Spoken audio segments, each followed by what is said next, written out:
Kejadian pasal 2. Demikianlah diselesaikan langit dan bumi dan segala isinya. Ketika Allah pada hari ketujuh telah menyelesaikan pekerjaan yang dibuatnya itu. Berhentilah ia pada hari ketujuh dari segala pekerjaan yang telah dibuatnya itu. Lalu Allah memberkati hari ketujuh itu dan menguduskannya. Karena pada hari itulah ia berhenti dari segala pekerjaan penciptaan yang telah dibuatnya itu. Demikianlah riwayat langit dan bumi pada waktu diciptakan. Ketika Tuhan Allah menjadikan bumi dan langit, belum ada semak apapun di bumi, belum timbul tumbuh-tumbuhan apapun di padang.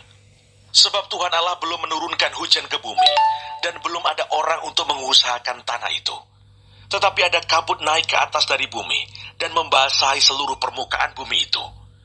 Ketika itulah Tuhan Allah membentuk manusia itu dari debu tanah, dan mengembuskan nafas hidup ke dalam hidungnya.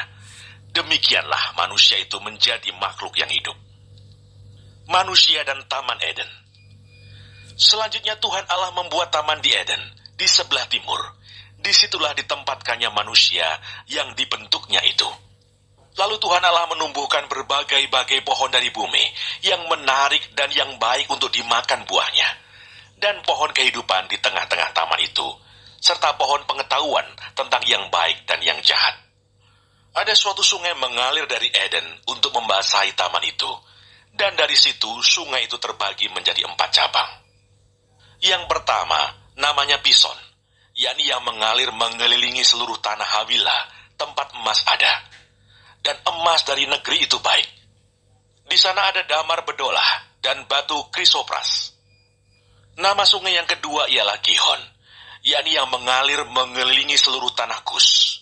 Nama sungai yang ketiga ialah Tigris, yakni yang mengalir di sebelah timur Asyur, dan sungai yang keempat ialah Efrat.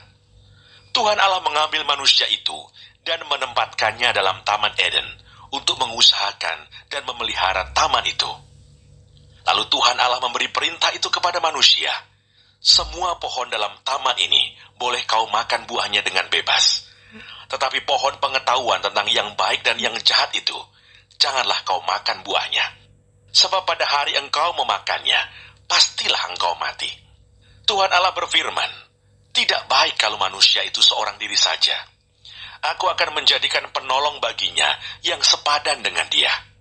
Lalu Tuhan Allah membentuk dari tanah segala binatang hutan dan segala burung di udara.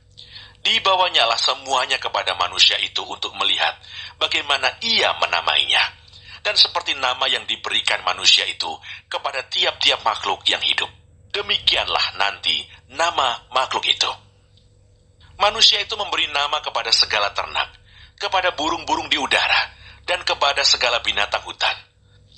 Tetapi baginya sendiri, ia tidak menjumpai penolong yang sepadan dengan dia. Lalu Tuhan Allah membuat manusia itu tidur nyenyak. Ketika ia tidur, Tuhan Allah mengambil salah satu rusuk daripadanya, lalu menutup tempat itu dengan daging. Dan dari rusuk yang diambil Tuhan Allah dari manusia itu, dibangunnyalah seorang perempuan. Lalu dibawanya kepada manusia itu. Lalu berkatalah manusia itu, inilah dia, tulang dari tulangku, dan daging dari dagingku. Ia akan dinamai perempuan, sebab ia diambil dari laki-laki. Sebab itu seorang laki-laki akan meninggalkan ayahnya dan ibunya, dan bersatu dengan istrinya, sehingga keduanya menjadi satu daging. Mereka keduanya telanjang, manusia dan istrinya itu, tetapi mereka tidak merasa malu.